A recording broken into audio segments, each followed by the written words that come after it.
Ωραίο χέρι όμως έχει, ωραίο στυλ. Καλά.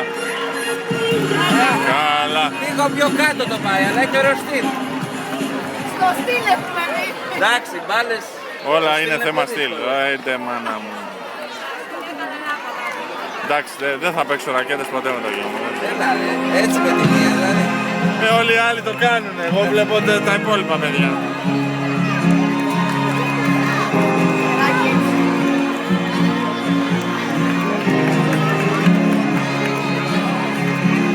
Μπράβο, πάνω της.